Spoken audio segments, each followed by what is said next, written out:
দর্শক, খুলনা প্রতিদিন লাইভে সকলকে স্বাগতম। আমি আছি এই মুহূর্তে খুলনার 250 শয্যা বিশিষ্ট মেডিকেল কলেজ হসপিটালের মর্গের সামনে। আমরা কিছুক্ষণ আগে জানতে পারি যে খুলনা নগরীতে ছুরিঘাতে এক যুবক নিহত হয়েছেন।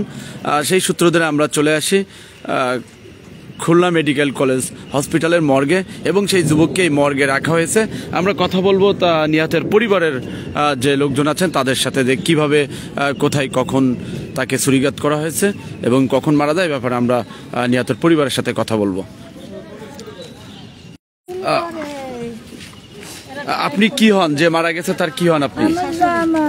আপনার জামাই? ও আচ্ছা, আপনার জামাই মানে নাম কি আপনার? ফল করতেছে।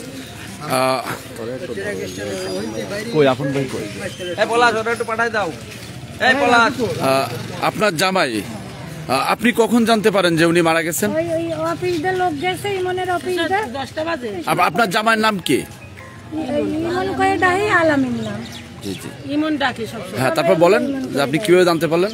অফিসের ইমনের অফিসের লোক গাড়ি নিয়ে আমাকে যাই নিয়ে আইছে, কয় ইমন হসপিটাল রয়েছে, তাই আমরা দৌড়ে আইছি। যে ইমন মরে গেছে। ভাই ভাই আমরা একটু কথা বলবো আপনার সাথে।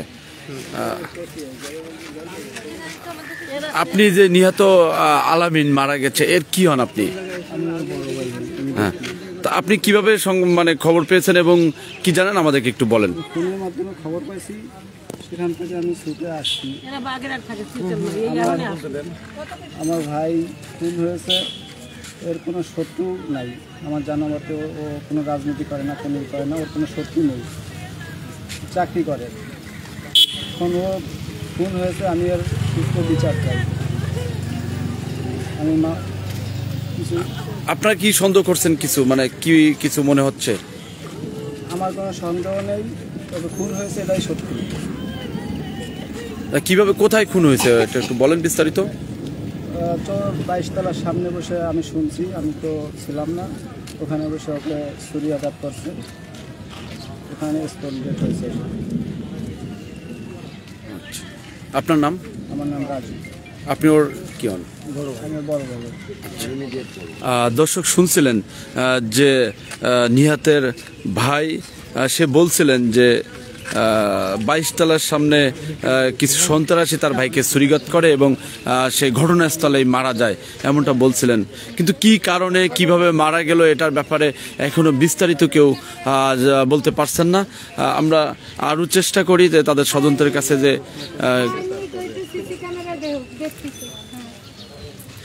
কিন্তু নিহতের লাশ কিন্তু এই মর্গে রাখা আছে। ঘটনাটি কখন ঘটে ভাই? আমরা জানতে পারি 10টার দিকে। ঘটনা ঘটে যে সময় আমার এই জামাই, বুঝছেন, আমি মুক্তিযোদ্ধা। ওই শনিবার আগে ওর টাকা চিনতে হয়ে গেছে, হওয়ার পরে ওই তাকে নামে জিডি করছে এই সোনাডাঙ্গা থানায়। এই জিডি করে ও বলছে যে হ্যাঁ, মানে মরার আগে বলে গেছিলো যে হ্যাঁ, ওই যে গাড়িতে আমার করছে তারাই 3 জন আইসে ওইখানে গাড়ি দাঁড়াইছে, ওর দাঁড়া হল করাইয়া পরে যেই আবার উঠে গাড়ি স্টার্ট দিকে তখন পিছন দিয়ে ছুরি মারি। এটা কি আপনার জামার সাথে পূর্বতর কোনো পূর্ব শত্রুতার জের আছে কিনা? জানি না, কোনো শত্রুতা নাই আমার ঘরে, কোনো শত্রুতা নাই। এর মতো নরম ভদ্র এরকম ভালো ছেলে মানে খুব কমই হয়। এই গ্রামেও বলেছে যে এরা কোনোদিন মানুষের একটা চরও দেয়নি, কিন্তু চাকরি করে বাংলা লিগে। ওই বাংলা লিগে অফিসার যে আমার বলতেছে যে আপনার ওই জামাই মারা গেছে, এই বলি নাই কী হয়েছে যে এই ব্যাপার। ওই আগের যাকে নামে জিডি করছিল ওই তারাই আইসা এই ওইখানে 3 জন লোক ছিল একটা হুন্ডার ভিতরে, আইসাই ওইখানে হুন্ডা নিয়ে ওকে দাঁড়া করাই, ও হুন্ডা নিয়ে আইসে। আসার পরে ওই দাঁড়া করাই এর মধ্যে আবার স্টার্ট দিয়ে গেছে, তখন পিছন দিয়ে আপনার ওই চাকু বসাই দিয়েছে, দিলিয়ে পড়ে গেছে। কিন্তু ওখানে আর অনেক লোকজন ছিল, কেউ ধরেও নেয়। একটা লোক এসে ধরিয়ে চাইপে নিয়ে যায়, তাও নেয়, ওইখানে পড়েছিল। এই শুনলাম ওই ওইখানে যেখানে ঘটনাস্থলে। আপনি ঘটনাস্থলটা কোথায়? এই যে 22 তলার ওইখানে, সোনাডাঙ্গা 22 তলা। হ্যাঁ, সোনাডাঙ্গা 22 তলার সামনে। ওইখানকার ঘটনা যেখানে হয়েছে আপনার শুনেন দেখে যে আশেপাশে লোকজন দেখেছে কিনা বা কি ব্যাপার। 3 জন লোক ছিল। দর্শক শুনছিলেন নিহতের শ্বশুরের মুখে যে তারা কিভাবে জানতে পারেন। মূলত নিহত যে আলামিন, তিনি বাংলালিংক সিম কোম্পানিতে চাকরি করতেন এবং আমরা যা শুনেছি তাদের স্বজনদের মুখে যে এখান থেকে 3 মাস আগেও নাকি তার উপরে এরকম একটি হামলা হয়, সেই সংক্রান্ত একটি তারা জিডিও থানায় করে রেখেছিলেন।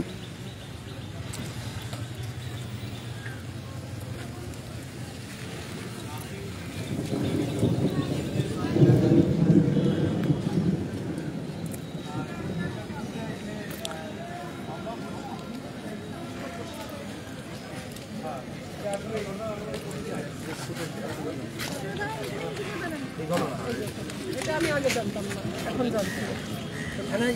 এখানে আসে জানতাম। সে আসলে মূলত বাংলালিংক অফিসে কিসের দায়িত্বে আছে ওইটা আমি পুরোপুরি জানি না। কি হয় নিহত আলামিন? আমি আপনার চাচাতো বোন হই আর কি। চাচাতো বোন? হ্যাঁ, আমার তো আমি থাকি দৌলতপুর, ওই ইয়াতে আপনার কবির বাটতলা আমার বাসা। তো ওরা থাকে এইদিকে, তো আমার সাথে এমনি মাঝে মধ্যে যায় বা ই করে, কিন্তু কিসের জব জানি যে বাংলালিঙ্গি সেই করে, এটা জানি না। ধন্যবাদ। দর্শক, আমরা আরেকটু তাদের স্বজনদের সাথে কথা বলার চেষ্টা করি।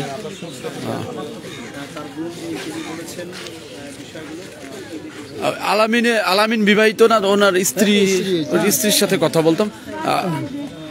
ও, আমরা দেখতে পাই যে তার একটি বাচ্চাও আছেন নিহত আলামিনের। যে আমাদের একটু বলবেন কি যে আপনি কিভাবে জানতে পারেন? এবং 8:40-এর দিকে সে, আমি আর আমার বাচ্চা একসাথে বাসা থেকে বের হইছে। বের হলে পরে 8:40-এ আমাকে স্কুলে থানা ইন্টারন্যাশনাল আলামিনের কি হল ওই স্কুলে আমাকে দিয়ে ওই পাশে এনে কথা বলুন। ওখান থেকে আমাকে নামাই দিই 4:45-এ নামাই দিয়ে আমি স্কুলের ভিতর ঢুকে গেছি। তারপর থেকে আমি আর কিছু জানি না। হঠাৎ 10:15-এর দিকে আমার বাসা থেকে ওর অফিসিয়াল কলিগরা নিয়ে আসে। কি বলছে অফিসের কলিগরা? এসে যে বলতেছে যে ও অ্যাক্সিডেন্ট করছে, তাই বলছে যে মারা গেছে বা কিছু হয়েছে, এসব কিছু বলে। এর আগে কি এরকম ঘটনা ঘটেছিল কোনো? এর আগে হচ্ছে ছিনতাই নিয়ে একটা ঘটনা ঘটছে খালিশপুর থানায়, নিয়ে একটু জিডি করাও আসছে তার।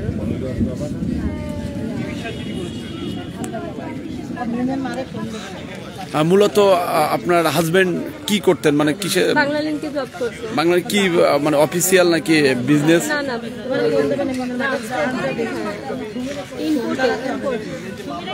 না, ও আচ্ছা আচ্ছা। দর্শক শুনছিলেন নিহতের স্ত্রীর মুখে বর্ণনা, তিনিও তাদের অফিস মারফতে জানতে পারে ঘটনা।